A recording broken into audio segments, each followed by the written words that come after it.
रुपाली चाकणकर यांचा पाय आणखीन खोलात जात आहे याची 3 कारणे तुम्हाला सांगणार आहे. नाशिकचा बंधू अशोक खरात हे प्रकरण जेव्हा सुरू झालं त्यावेळेस अशोक खरात याने त्या पीडित महिलेला ब्लॅकमेल करत असणारा त्याचा ऑफिस बॉय नीरज जाधव याच्या विरोधात शिर्डी पोलीस ठाण्यामध्ये जाऊन पोलीस कंप्लेंट करायला सांगितली होती.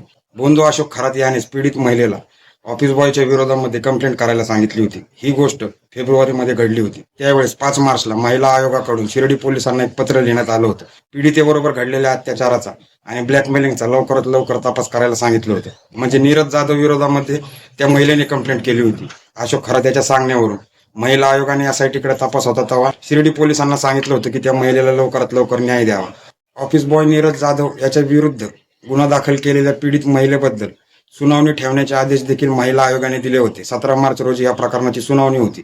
असं सांगितलं जाते की हे प्रकरण एसआयटीकडे असताना देखील महिला आयोगाच्या अध्यक्ष असणाऱ्या रुपाली चाकणकर यांनी या प्रकरणामध्ये हस्तक्षेप केला होता. रुपाली चाकणकर यांच्या पतीचे रायगडमधील व्यावसायिक कनेक्शन देखील समोर आलेलं आहे.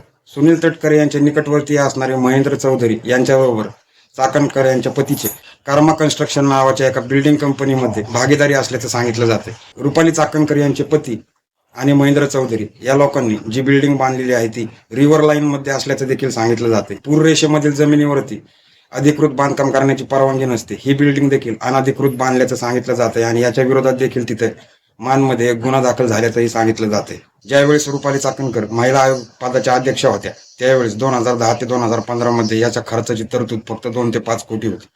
2024-25 मध्ये ही खर्चाची तरतूद 20 कोटीपेक्षा जास्त झाली होती. आता त्यांच्यावरती आरोप होतोय की यांनी हा खर्च कुठं केला होता आणि याची पण पडताळणी केली पाहिजे.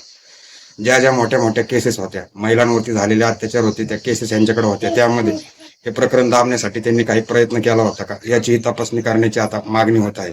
अशोक खरात प्रकरण ज्या गोष्टीमुळे सुरू झालं, ज्या ऑफिस बॉयच्या विरोधात पीडितेने सर्व FIR आणि कंप्लेंट दिली होती त्यामध्ये देखील चाकणकरांचा हस्तक्षेप होता असं सांगितलं जातं. चाकणकरांचे रायगडमधलं व्यावसायिक कनेक्शन देखील समोर आलेलं आहे. त्यानंतर महिला आयोगामध्ये अध्यक्ष असताना महिला आयोगाच्या निधी आणि खर्चामध्ये झालेली वाढ आणि त्यामधील तो खर्च कुठं गेला याची पडताळण्याची मागणी आता होत आहे. त्यासाठीने त्यांना चौकशीसाठी बोलवलं होतं तेव्हा त्यांनी मी महिला आहे, मला जमणार नाही असं उत्तर दिलं. त्यामुळे त्यांच्यावरती होणाऱ्या टीका या सर्व गोष्टींमुळे चाकणकर यांचा पाय आणखीनच खोलात जाणार असं सांगितलं जातं. तर या व्हिडिओमध्ये मित्रांनो आतापर्यंत एवढंच. व्हिडिओ आवडला असेल तर लाईक करा.